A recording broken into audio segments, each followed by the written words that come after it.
ಉತ್ತರ ಕರ್ನಾಟಕದ ಸಮಸ್ಯೆಗಳ ಬಗ್ಗೆ ಚರ್ಚೆ ಮಾಡೋದಕ್ಕೆ ಅವಕಾಶವನ್ನ ಮಾಡಿಕೊಟ್ಟಿರ್ತಕ್ಕಂಥ ತಮಗೆ ವಂದನೆಗಳನ್ನ ಈ ಸಂದರ್ಭದಲ್ಲಿ ಸಲ್ಲಿಸ್ತಾ, ಮಾನ್ಯ ಸಭಾಧ್ಯಕ್ಷರೇ, ಉತ್ತರ ಕರ್ನಾಟಕ ಅಂತ ಹೇಳಿದ್ರೆ ನಾವೆಲ್ಲರೂ ಕೂಡ ಮಾತನಾಡ್ತಕ್ಕಂಥದ್ದು, ನೆನಪಾಗ್ತಕ್ಕಂಥದ್ದು ಅಂತ ಹೇಳಿದ್ರೆ ರೈತರ ಸಮಸ್ಯೆಗಳ ಬಗ್ಗೆ ಹೆಚ್ಚು ನಾವು ಚರ್ಚೆ ಮಾಡಬೇಕಾಗ್ತದೆ.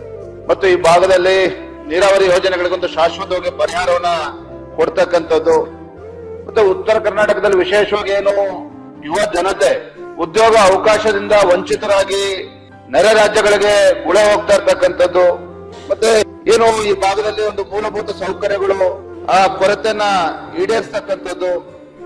ಮಾನ್ಯ ಸಭಾಧ್ಯಕ್ಷ, ನಾನು ಕೂಡ ಗುಲ್ಬರ್ಗ, ರಾಯಚೂರು ಕಡೆ ಪ್ರವಾಸ ಹೋಗಿದ್ದೆ. ಸುಮಾರು 6 ರಿಂದ 7 ಲಕ್ಷ ಎಕರೆನಲ್ಲಿ ಆ ಭಾಗದ ರೈತರು ತೊಗರಿನ ಬೆಳೀತಾರೆ. ಆದ್ರೆ ಆ ಭಾಗದ ರೈತರು ಇವತ್ತು ಸಂಕಷ್ಟದಲ್ಲಿದ್ದಾರೆ.